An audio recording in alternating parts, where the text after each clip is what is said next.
Ok, buenas tardes, estimados alumnos. Bienvenidos a su clase número 4, ¿no? Esta clase es la continuación del tema denominado medidas cautelares o providencias preventivas. Una vez que entendemos y ya hemos podido ubicar la actividad preprocesal, es decir, tanto las diligencias previas como las medidas cautelares o providencias preventivas, ¿no es cierto? Entramos ya, ahora sí, en el mundo específicamente ya del proceso como tal, ¿sí? Y el proceso comienza en el sistema procesal ecuatoriano regulado por el Código Orgánico General de Procesos, es decir, por las materias de familia, de civil, de inquilinato, de contencioso administrativo, de contencioso tributario, inician con una demanda. Para tal efecto, ustedes necesitarán revisar su Código Orgánico General de Procesos, el artículo 141. Ustedes podrán revisar que textualmente te dice, todo proceso comienza con la presentación de una demanda, ¿verdad? Y la norma continúa diciendo algo que ya revisamos en las clases anteriores, a la que podrán preceder las diligencias preparatorias reguladas por el Código. Evidentemente, añadiremos también las providencias preventivas, ¿no es cierto? Entonces, la demanda es el acto procesal de inicio del juicio. Y esto lo formula el actor. El femenino de actor es actora, ¿ok? En el lenguaje jurídico técnico procesal. La demanda es el acto por el cual inicia el proceso. La administración de justicia se pone en marcha en la medida en que usted ingresa en la función judicial el escrito de la demanda. Y la demanda tiene que cumplir varios requisitos que son los que van a ver en esta clase y que continuaremos viendo más adelante. Entonces, como idea preliminar, entonces, primero la demanda es un acto procesal formal. Y siendo un acto procesal formal del actor, tiene que cumplir los requisitos que establece el Código Orgánico General de Procesos. Recordar nada más un detalle, pues evidentemente estamos fuera del ámbito penal. Acá lo penal pues no tiene asidero, ¿no? Y sobre la base de aquello, la demanda tendrá pues que cumplir los requisitos que establece el artículo 42. El primer requisito que establece el artículo 142 es la designación del juez, ¿no? Entonces, en la hoja de redacción, al inicio, usted literalmente debe escribir, señor juez de la unidad judicial de lo civil, por ejemplo, del Distrito Metropolitano de Quito, Complejo Judicial Norte. Entonces, ubicamos, ¿verdad? Juez en razón del grado, juez en razón de la materia y, por supuesto, también en razón del territorio, ¿sí? Entonces, la ubicación del juez es fundamental. Por supuesto, usted se dirige al juez. Usted no tiene que estar poniendo, mucho cuidado, estimado señor juez, ni cuestiones, digamos, que suenen más a una carta o a una comunicación. No, el escrito es formal y tiene que ser redactado en lenguaje objetivo y muy serio, ¿no? Entonces, señor juez de la unidad judicial de lo civil, de la unidad judicial que corresponda, ¿no es cierto? Familia, inquilinato, ¿no? Si es que es un contencioso administrativo, si es que es un contencioso tributario, ustedes ya saben que debería ser señores miembros del tribunal, porque son tribunales y son de tres. Perfecto. Vamos con el numeral 2. El numeral 2 es la identificación o lo que denominamos los generales de ley del actor. Y aquí vamos a colocar la identificación de la persona que demanda, del actor. El actor puede comparecer por sus propios derechos, es decir, cuando la persona interviene directamente, o también por los que representa. Aquí hay una dualidad muy importante que ustedes deben tener en su carrera profesional siempre presente, ¿no?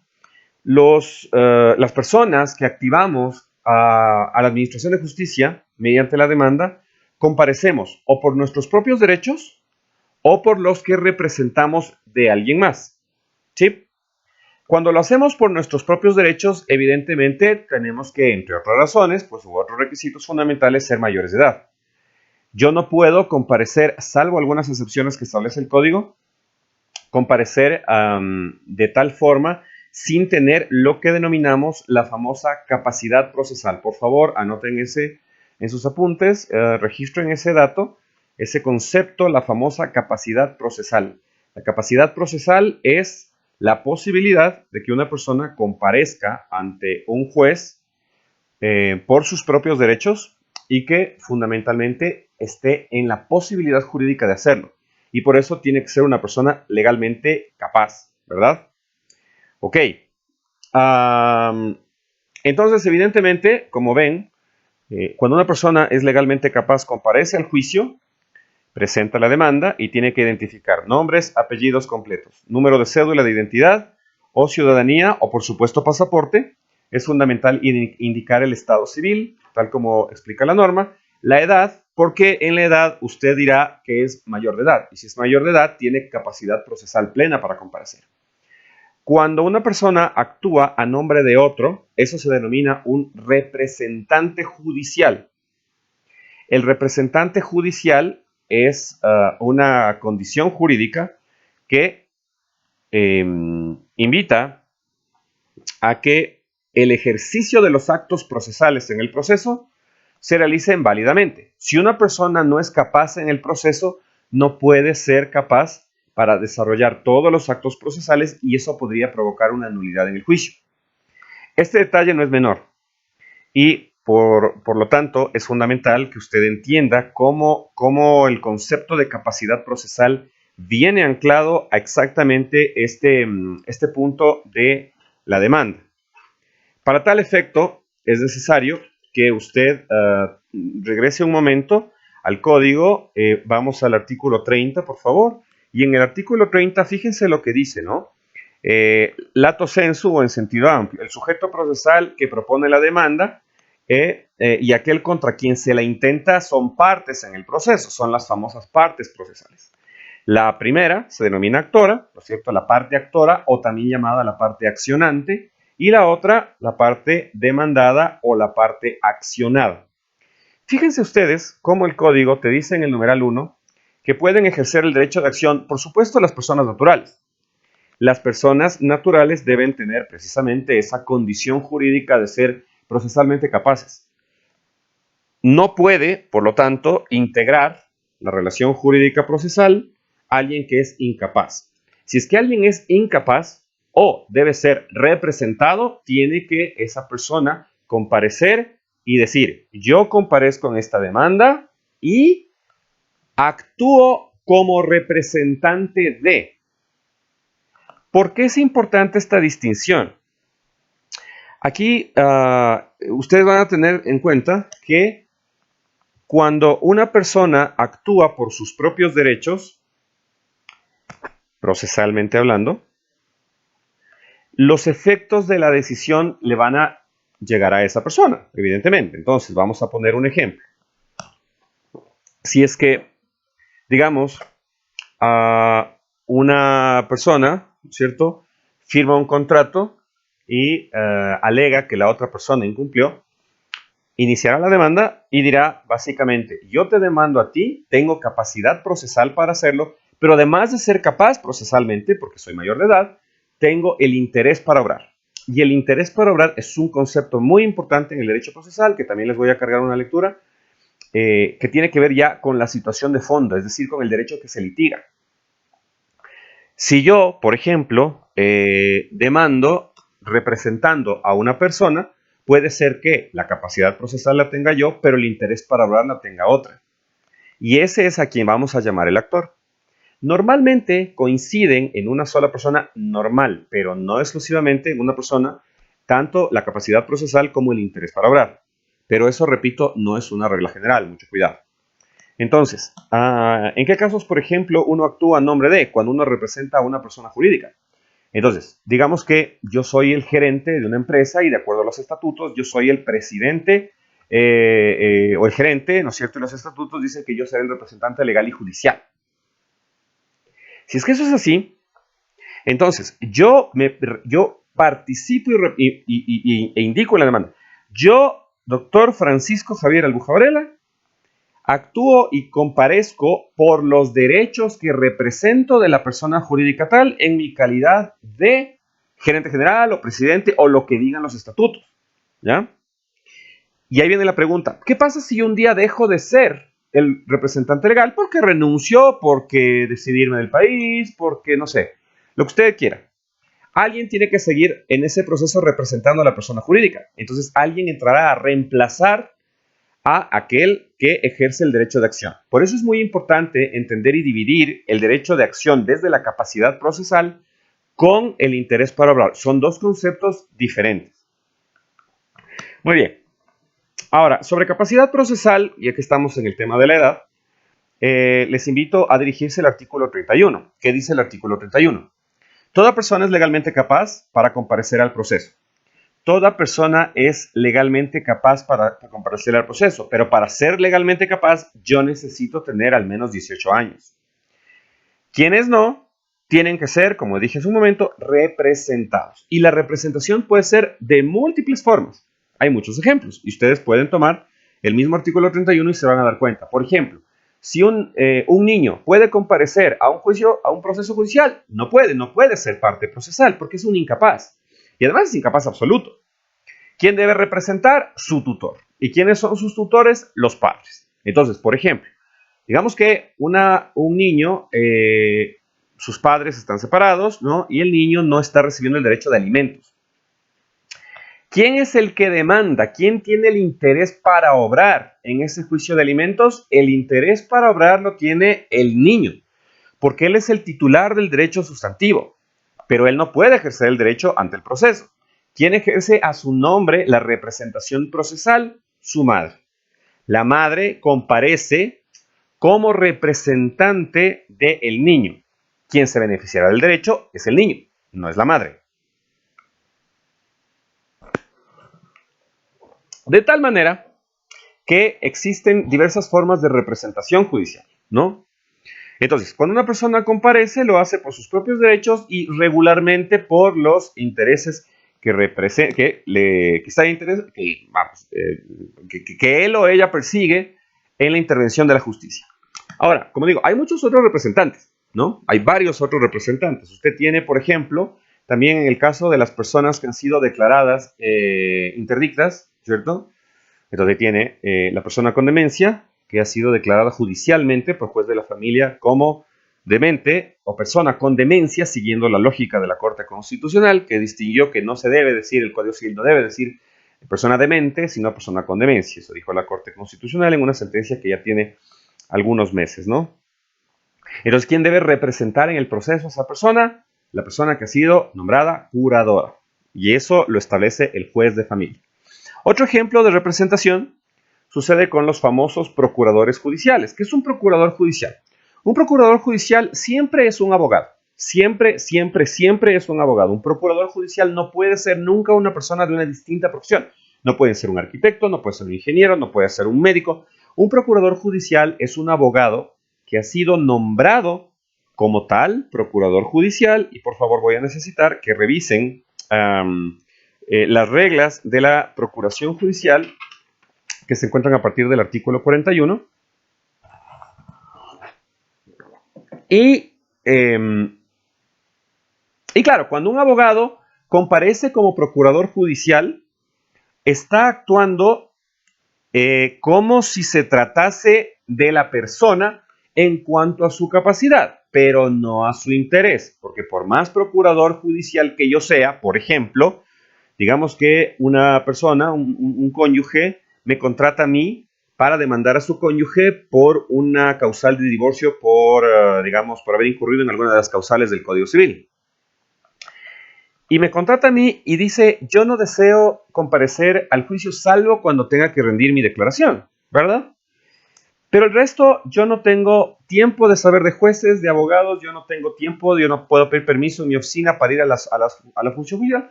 Entonces no se preocupe, en ese momento se hace una procuración judicial a nombre de un abogado. La procuración judicial tiene que seguir la lógica del artículo 41. Por favor, les invito y les pido que para nuestra clase del sábado intenten buscar una procuración judicial. Esto se puede conseguir fácilmente si usted le pide a algún abogado de su contacto. A veces, y esto normalmente reposa en las notarías, porque las procuraciones judiciales por regla general se hacen en las notarías. Entonces, en el ejemplo, entonces, la persona me contrata a mí y me dice, vea, doctor, yo no quiero saber nada, yo no tengo tiempo para ir a la función judicial, Yo quiero que usted me saque el juicio y el abogado le tiene que dar la solución. ¿Y cuál es la solución? Procuración judicial.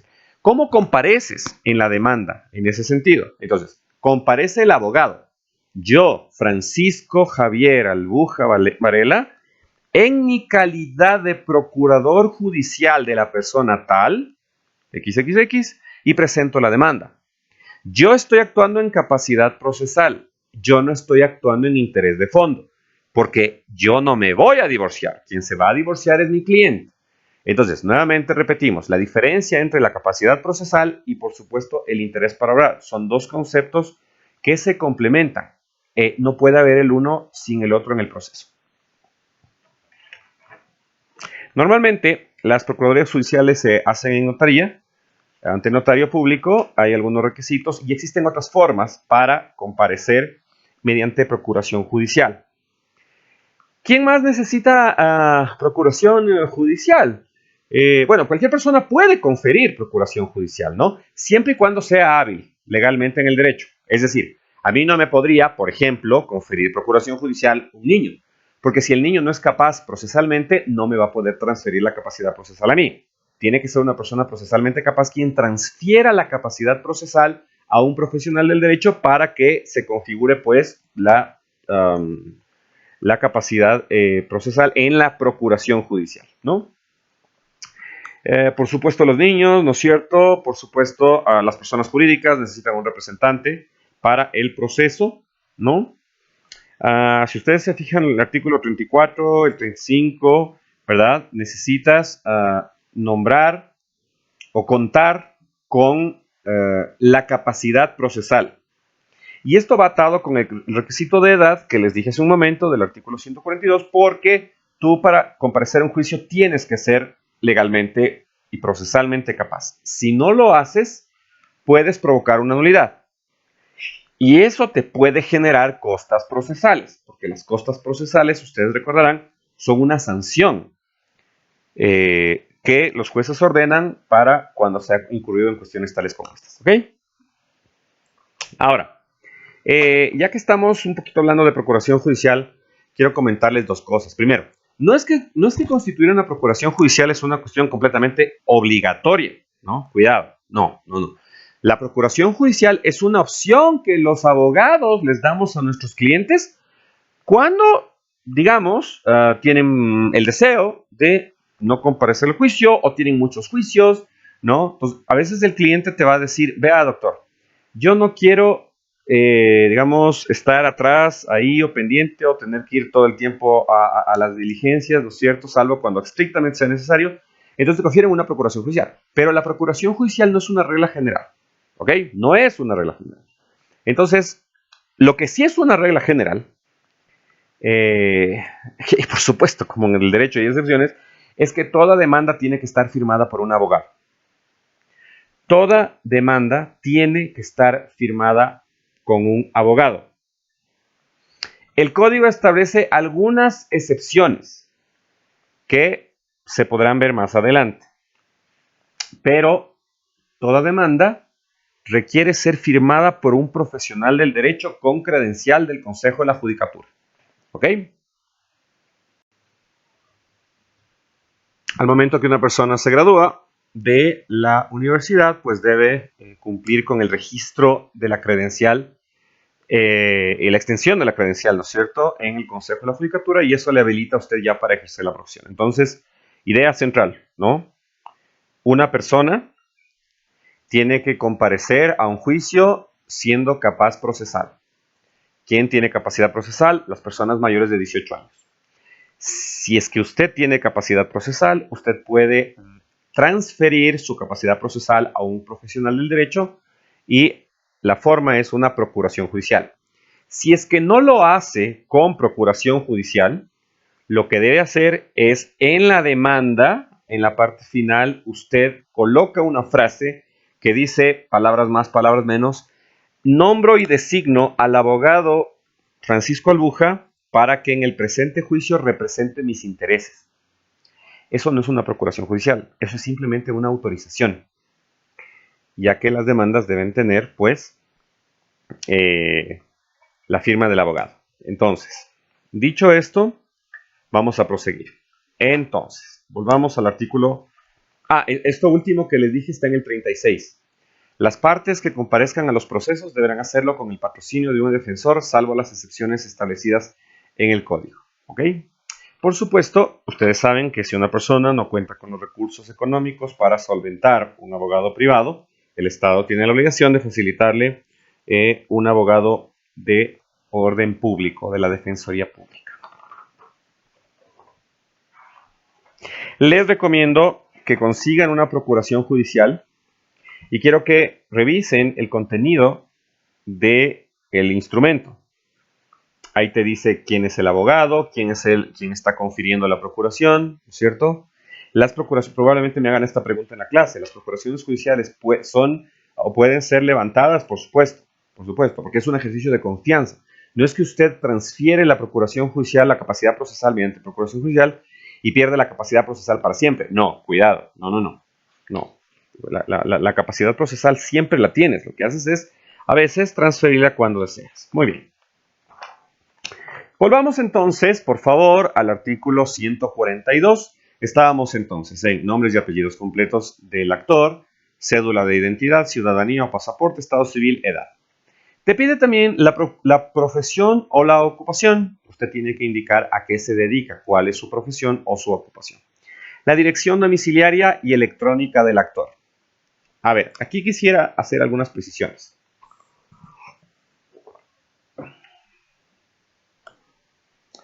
Cuando una persona formula una demanda, el actor obligatoriamente tiene que establecer un lugar físico o electrónico en donde va a ser notificada de todas las providencias judiciales que dicta el juez. Porque esa es la forma en la que el juez se comunica con usted. Todas las providencias son enviadas a algún lugar.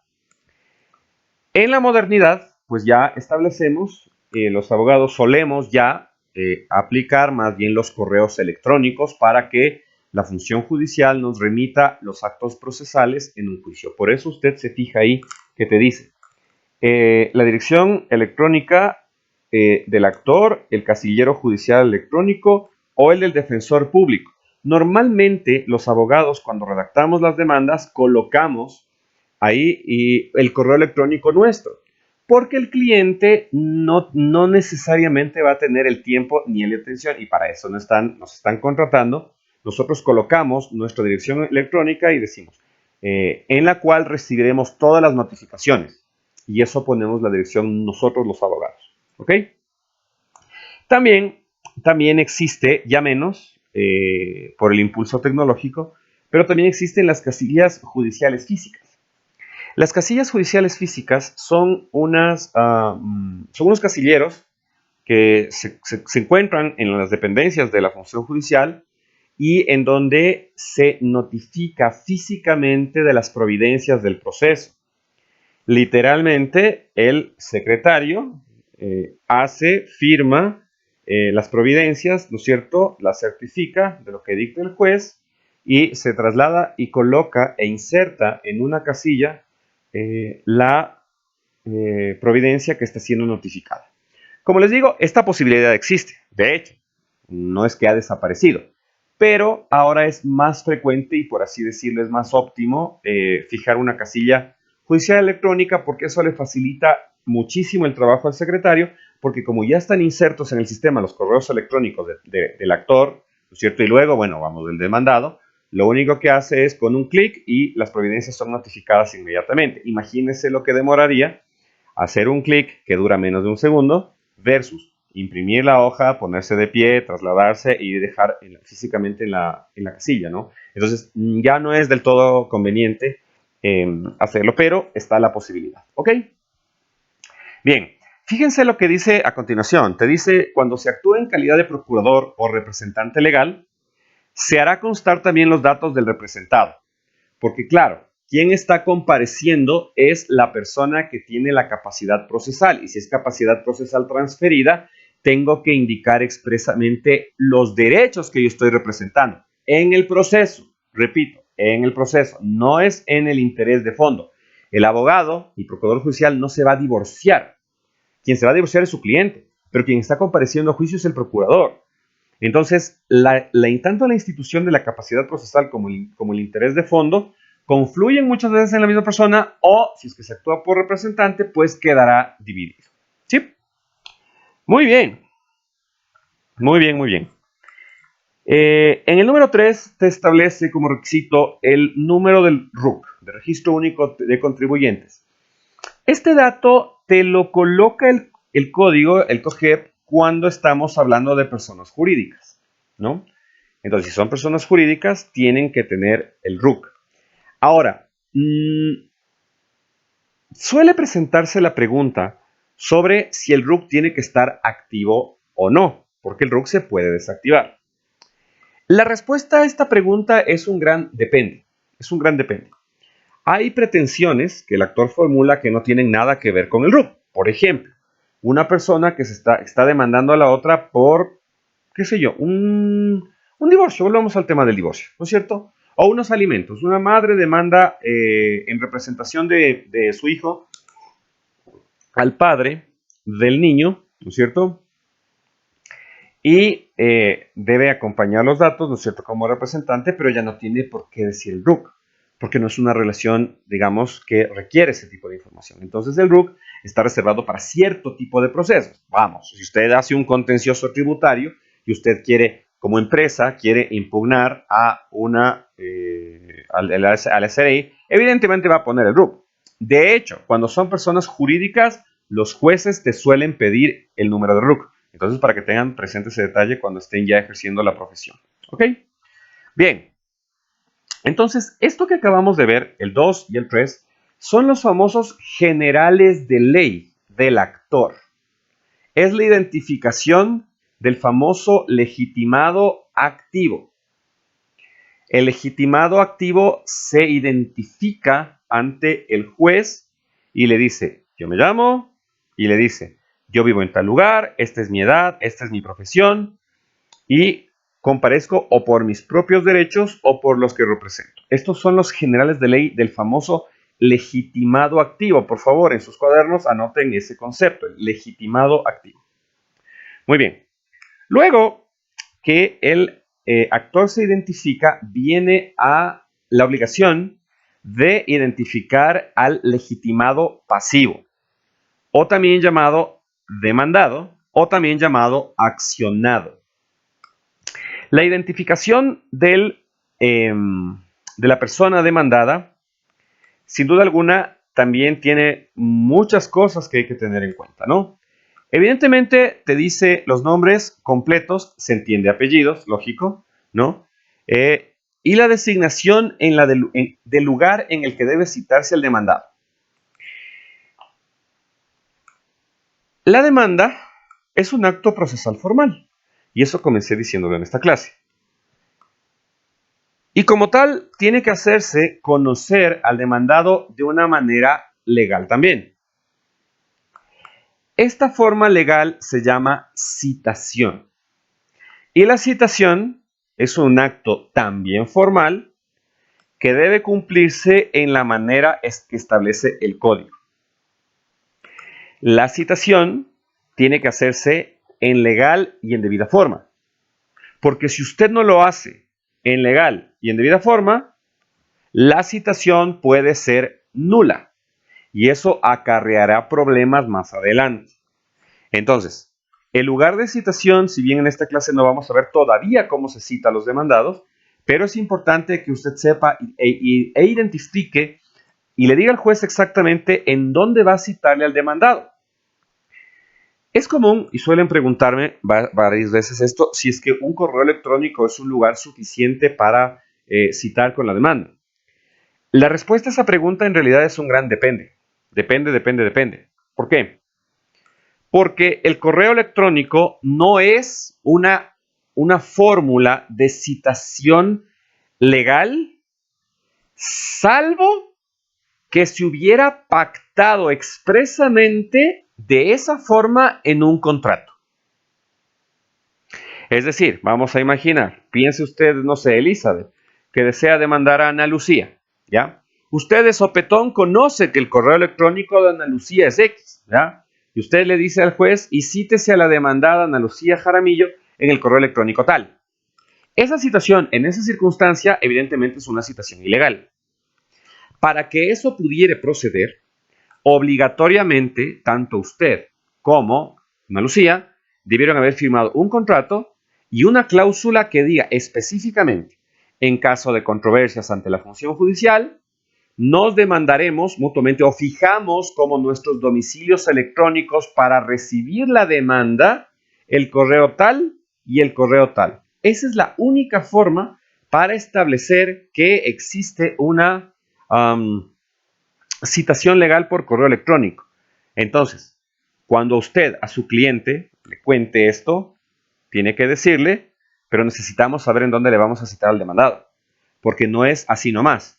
Tampoco es que usted agarra e imprime la demanda y le va a entregar en la casa. No, esto es un procedimiento regulado. Y tiene que hacerse de tal forma que garantice el derecho a la defensa del demandado. Si se hace mal, repito por tercera vez, si se hace mal, esto provocará la nulidad del juicio. Y la condena a costas procesales, de cajón. Por supuesto que sí, ¿cierto? Perfecto. Entonces, no es una clase sobre citación con la demanda, lo vamos a ver más adelante en una clase posterior, pero de alguna manera ya les estoy dando un abrebocas. El lugar de citación tiene que ser un lugar que establece la ley. Y si no se hace de esa manera, la citación puede ser ilegal, y si es que es ilegal, el juicio va a quedar nulo. Podría inclusive llegar al punto en el que la sentencia dictada en un juicio en donde se ha hecho la citación ilegalmente quede sin efecto la sentencia, ¿no? Entonces es un problema súper grave. Ahora,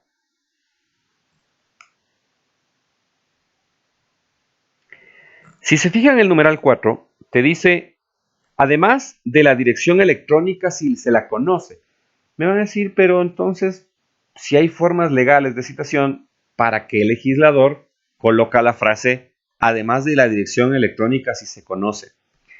Si yo tuviera una explicación para esto, la única explicación que se me ocurre es como que el demandado sepa informalmente que se ha iniciado una demanda en contra de él. Pero repito por cuarta vez, esta citación, salvo que se pacte en el contrato, no sustituye la citación formal.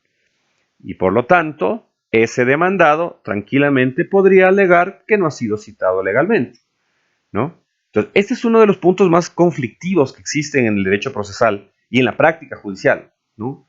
Lograr citar a un demandado muchas veces es una de las cuestiones más fuertes que pueden existir en el libre ejercicio, ¿no? Así que desde ya, bueno, les anticipo. Muy bien. Otra pregunta que me suelen hacer es, ¿qué pasa si no conozco todos los nombres del demandado o los generales de ley? Normalmente, lo que se hace es colocar los nombres y los apellidos, y si solo conoce, por ejemplo, un apellido, usted dirá, ejemplo, Avilés, ¿no? Único apellido que conozco. Debería colocar el resto de generales de ley, aunque el código no le manda, pero usted debería al menos identificar, lógicamente, los nombres y el lugar de citación. Si es que usted conoce la edad, la profesión, la ocupación, qué sé yo, el estado civil, usted lo puede poner también, ¿no? Lo puede poner. Pero el código en el numeral 4 lo que te dice es al menos los que conoce. Sí, muy bien. Entonces, esta, digamos, es la primera identificación de tanto el legitimado activo como del legitimado pasivo. Ok. Entonces, sigamos, por favor. Vamos ahora a revisar el numeral 5. El numeral 5 del artículo 142 contiene los famosos fundamentos de hecho, ¿sí? Los fundamentos de hecho es una narración ordenada, histórica, secuencial de lo que ha pasado y que el actor está presentando en su demanda. La narración de los hechos debe hacerse en un lenguaje neutro, tiene que hacerse en un lenguaje objetivo, es decir, no debe el abogado caer en la tentación de generar afirmaciones subjetivas que restan credibilidad a los hechos narrados. Los hechos narrados entonces tienen que ser sistemáticos, tienen que ser ordenados, tienen que ser secuenciales, redactados de tal forma que se entiendan objetivamente por cualquier persona. Existe, digamos, ciertos clichés con los abogados, ¿no? De que, o según los cuales, los abogados tendemos a confundir en la estructuración de la redacción de un hecho. No, mucho cuidado. El abogado tiene la responsabilidad fundamental de detallar los hechos narrados de manera clara, concisa, sistemática y entendible a cualquier persona que está leyendo. Porque recuerde que usted no solo escribe para el juez, usted escribe para el auditorio social que también en algún punto va a leer su demanda. Y la calidad de la redacción de la demanda es un factor que tiene que tener en cuenta. Los hechos deben ser, en efecto, lo más detallados posible, pero sin entrar, repito, en cuestiones en exceso subjetivas. Cuando uno redacta una demanda, a veces pasa, y cuando uno no tiene la experiencia todavía, comienza a redactar tal como el cliente le narra la historia que usted desea demandar. Pero la narración del abogado es una narración técnica y tiene que ser una narración hecha en oraciones cortas y en párrafos debidamente estructurados. A veces los abogados, cuando no se les enseña a escribir bien, utilizan, es solo un ejemplo, los verbos en modo gerundio, ¿no? Como si se tratase, no sé si ustedes habrán visto alguna vez, cuando uno lee partes policiales, por ejemplo, uno observa cosas como encontrándonos en la intersección de la avenida. No, el lenguaje tiene que ser objetivo. Nos encontrábamos en la, porque es un verbo en modo simple, ¿no? Y además los hechos tienen que ser redactados en forma pasada. Hay que recordar la estructura de la oración en el castellano, sujeto, verbo, complemento. Usted no puede ni debe hacer oraciones largas en donde aparezcan en una oración un exceso de verbos que no hacen sino confundir la redacción y dañar la estructura objetiva del relato. Y para entender esto, hay que tener presente que nuestro modelo de Código Orgánico General de Procesos, y esto algo ya lo vimos cuando revisamos diligencias preparatorias, es obligación del abogado del actor adjuntar a la demanda los medios probatorios que sustentan la pretensión. Por lo tanto, los hechos que usted cuenta no tienen que tener una función de marearle al juez o de confundirle, tiene que ser todo lo contrario. De hecho, cuando usted redacta los fundamentos de hecho, obligatoriamente tiene que buscar la forma cómo va a probar cada uno de ellos. Porque más adelante en la demanda, en el numeral 7, van a encontrar ya el anuncio de las pruebas que van a sustentar los hechos que usted afirma. Por lo tanto, la lata siempre va a estar de más. Toda aquella afirmación que objetivamente no pueda ser probada, el juez no la va a tomar en cuenta. La lata o el lenguaje excesivamente subjetivo o cuestiones que al proceso poco pueden aportar, no hacen sino perder el tiempo al juez, no hacen sino colocarle al actor en una posición de decir, yo intenté decir esto, pero lo que en realidad quise decir esto. Entonces, no es pues una actividad que se pueda desarrollar tan a la ligera. De hecho, ustedes conocen perfectamente que los tiempos de prescripción de la acción pues son relativamente amplios, ¿no? Un juicio ordinario te prescribe en 10 años. Entonces, cuando un abogado toma un caso y comienza a redactar la demanda, tiene que buscar la forma para que los hechos o los fundamentos de hecho sean descritos de manera objetiva, sucinta, clara, ordenada. Fíjense que el 5 te dice, la narración de los hechos detallados y pormenorizados que sirven de fundamento a las pretensiones, debidamente clasificados y numerados. Es decir, olvídese usted de hacer párrafos gigantes de 10 líneas sin un punto seguido. Eso no es aceptable en redacción jurídica de modelo COGEP. Las oraciones, toda oración tiene que tener sujeto, verbo, complemento y ser redactadas en lenguaje objetivo. No importa la cantidad de palabras que use, en realidad eso no es relevante para el juez. Nuestro sistema es oral. Por lo tanto, si usted cree que escribir más o escribir subjetivamente o escribir de una forma poco objetiva, insisto, ¿no? Es favorable a su cliente. En realidad no, porque el juez no va a leer cosas que no tengan objetivamente que ver con la pretensión. Y además, y ahí está el secreto de esto, las afirmaciones tienen que ser probadas de alguna forma. Entonces, si usted redacta bien, conciso, claro, al grano, los medios probatorios que acompañen eso pues van a ser más sencillos. Es una lógica evidente.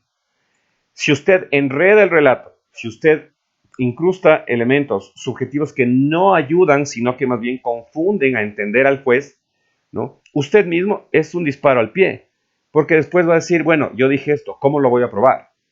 ¿No? Entonces, tener muy presente y mucho cuidado al momento de la redacción de los famosos fundamentos de hecho. Yo les recomiendo que mientras estamos revisando demanda, además de la procuración judicial que les pedí que consigan, comiencen ya a buscar demandas reales, ¿no? Firmadas por abogados. Y quiero que se fijen cómo los abogados redactan los fundamentos de hecho. No hay que intentar marear al juez, eso no se ve bien. La lata no queda del todo aceptada en un sistema oral como el nuestro. Usted no puede sorprender al juez redactando de una manera en la que le maree o en la que le confunda. Eso no hace un buen abogado. El abogado tiene que redactar oraciones cortas con párrafos ordenados. ¿Ok? Les recomiendo que busquen demandas reales y que las podamos analizar en el curso, ¿no? Para mostrarles cuándo una redacción termina siendo favorable al actor y cuándo definitivamente el abogado parece ser, voy a decir una exageración, ¿no? Espero que no se tome a mal esto, pero parecería como que un profesional del derecho cobra más que por técnica, por palabra. Y mientras más palabra y más gruesa sea la demanda, mejor es el caso. Y eso no es así. Estamos en un sistema que premia la eficiencia. Y la eficiencia en la redacción de las demandas es un factor clave. Porque además, y vamos a verlo más adelante, los jueces tienen todo el poder de mandar a completar o aclarar las demandas. Entonces, si es que usted genera párrafos que no se entienden, oraciones que tienen 2, 3, 4, 5 verbos, o oraciones en gerundio, ¿no? Entonces, eso el juez simplemente le va a mandar a completar y le va a tocar hacer un doble trabajo a usted. Por lo tanto, los fundamentos de hecho tienen que estar redactados de la mejor forma posible. ¿Ok? Bien.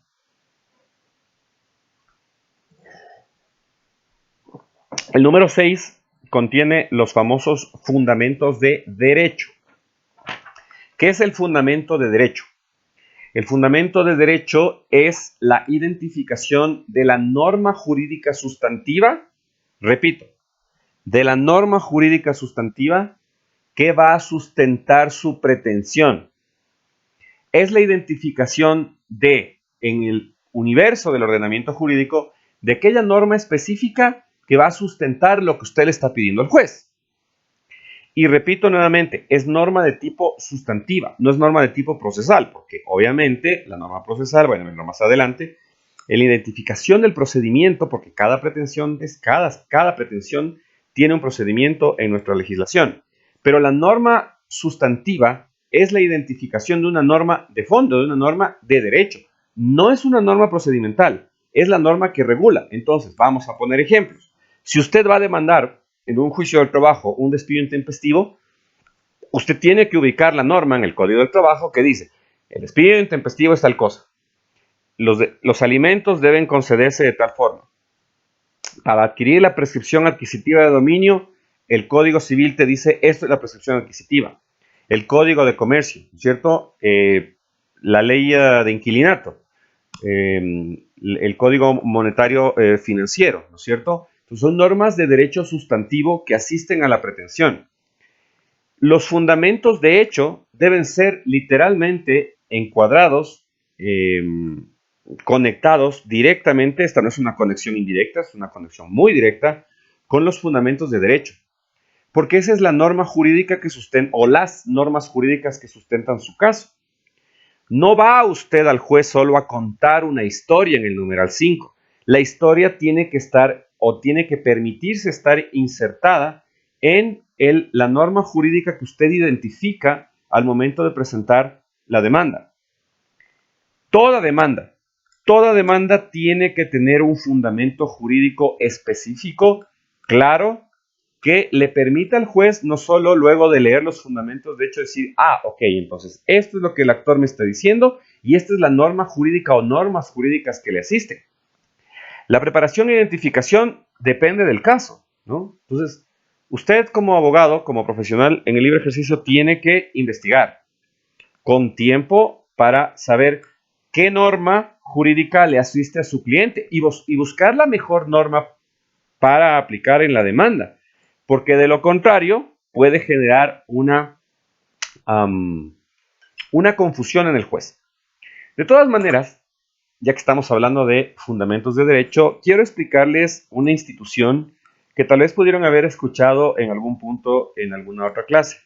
Es el famoso Iura Novit Curia. Es un latinismo, Iura, con I latina, Iura Novit. El Novit es con V y con T al final, Novit. Curia. ¿Qué quiere decir el famoso Iura Novit Curia? El famoso Iura Novit Curia es un principio que nos dice que el juez tiene la potestad de aplicar una norma de derecho, sustantivo por supuesto, distinta o diferente a la invocada en la demanda por el actor. ¿Qué existe o por qué hay detrás del Iura Novit Curia? Detrás del Iura Novit Curia hay un principio que te dice que el juez es el que conoce el derecho. Y si el juez es el que conoce el derecho, se supone que habrá de aplicar una norma jurídica de derecho sustantivo distinta a la invocada por el actor. Ahora, el Iura Novit Curia es un principio que está ahí, ¿no? Pero no es un asunto que uno pueda dar por sentado, ¿no?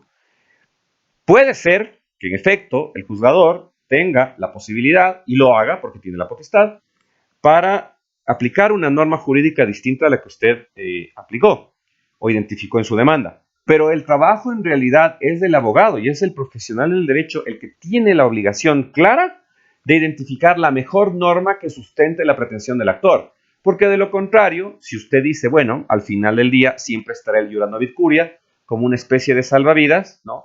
Puede correr el riesgo de que el juzgador, tal vez, no lo sé, depende de cada caso, aplique e inicie una suerte de Iura Novit Curia, pero en realidad tal vez no lo haga. Y usted no puede darse el lujo de su cliente decirle, me equivoqué de la norma, ¿no? O culparle al juez de que no aplicó el Iura Novit Curia. Eso sería extremadamente irresponsable. Yo no lo recomiendo en ningún caso. Los abogados tenemos que estudiar con cuidado qué norma jurídica nos va a servir. El Iura Novit Curia está ahí y si se llega a dar, pues vamos, enhorabuena. Pero no puede usted como profesional del derecho depender de que el juez le, como diríamos los quiteños, ¿no? Le dé identificando la norma que usted olvidó o que se confundió. Y tener presente eso, ¿no? Porque al final del día el juzgador, recuerden ustedes algo que yo les repito constantemente, los jueces tienen mucho trabajo. El juzgador no es una persona que pueda tomarse todo el tiempo del mundo. Así como tiene su demanda, tiene muchas más en camino.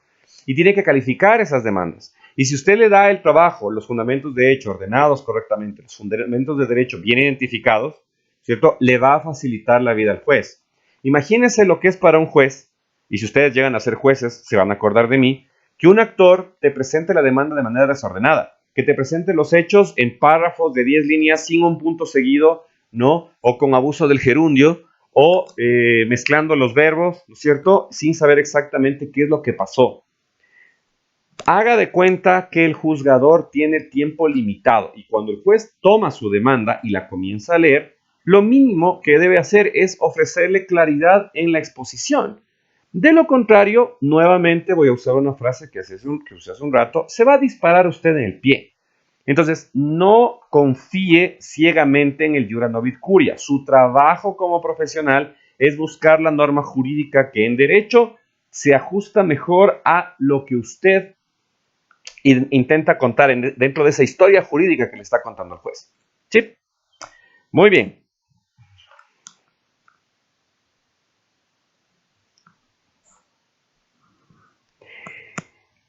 La debida conexión entre los fundamentos de hecho y los fundamentos de derecho se denominan subsunción. En la demanda, el actor tiene la obligación de subsumir los hechos a la norma. Por eso es muy importante que un estudiante sepa con claridad cuáles son los alcances de una norma jurídica. Y si la norma jurídica nos pide que adaptemos los hechos, pues tenemos que en la redacción hacerlo. Los hechos se adaptan a la norma, no es al revés. Cuidado, esto no es derecho penal. Aquí estamos en un escenario en donde tienes una norma jurídica que te regula una conducta ABCDX en materia civil, familia, inquilinato, etcétera, etcétera, y tienes hechos que deben encuadrarse en la norma, ¿no? Entonces, usted como profesional tiene que intentar que esos hechos se redacten de tal forma que se ajusten lo más posible a la demanda. Esto en litigación oral, que es una materia que se ve en séptimo semestre, técnicas de litigación oral, es la famosísima teoría del caso. Cuando estamos en las audiencias, los abogados tenemos la obligación de presentar al juez una historia, que básicamente es como una especie de resumen de la demanda, y de cómo vamos a aprobarla. Y el relato tiene que ser descrito de tal forma que la norma se vea manifestada básicamente o claramente desde la lectura de los hechos. Si es que usted marea o hace relatos inconsistentes y pone párrafos gigantes sin puntos seguidos, ¿no es cierto? Las proposiciones fácticas, que son las que integran la famosa teoría del caso, que es una técnica de litigación oral, van a provocar que usted corra el riesgo, pierda el tiempo, no adecue los medios probatorios correctamente a los hechos y al final se enrede en un escenario que usted mismo creó. Porque ¿quién formula los fundamentos de hecho ordenadamente? Esto depende de usted. Este no es un trabajo que le va a hacer el juez. Ni tampoco le pida a su cliente que le cuente la historia de manera ordenada. Usted es el que tiene que contar la historia al juez de manera ordenada.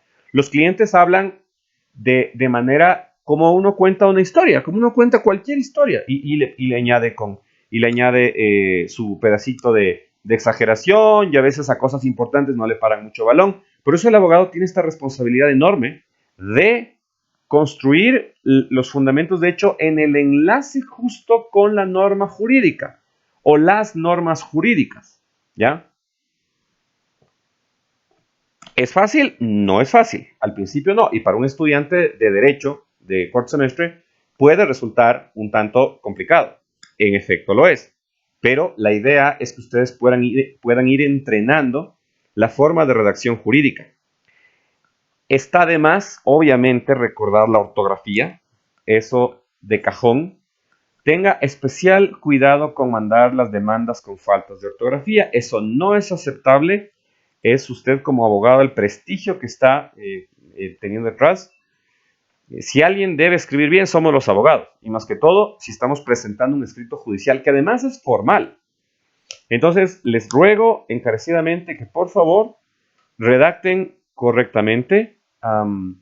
Es, digamos, muy probable, se me está ocurriendo este momento, que para su primer examen del RDA 1, yo les pida que hagan una redacción de algún hecho que inserte en una norma jurídica.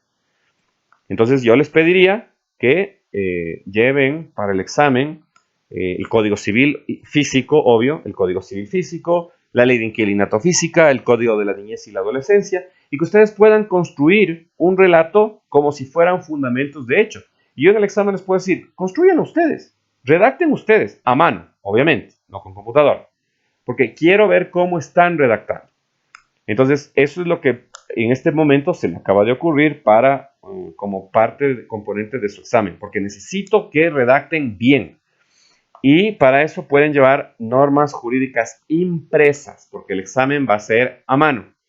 Y siendo a mano, quiero que usen los textos jurídicos a mano. Por supuesto, tienen que llevar el COGEP, es una obligación. Si es que no disponen del COGEP, les puedo cargar en el EVA, pero necesito que para mis clases tengan tanto el COGEP impreso y alguna norma jurídica de las que tienen, pues el Código Civil, puede ser cualquier, lo puedan llevar. Entonces yo les voy a pedir que redacten. Quiero ver cómo están redactando y con eso damos cumplido. Bueno, dicho esto, entonces esta primera hora podría quedar acá. El día jueves de esta semana tendremos la clase por Teams, dado que el miércoles tendremos la actividad voluntaria en la Andina. A propósito del aniversario del COGEP, las personas que vayan a la Andina no es una visita obligatoria, pero les puedo reconocer puntos extra, ¿sí? A las personas que vayan. Y quienes no, pues no pasa nada. Nosotros tenemos nuestra clase por Teams el día jueves y continuaremos con los siguientes requisitos de la demanda. Listo, ha sido un gusto y hasta entonces, que tengan una excelente noche.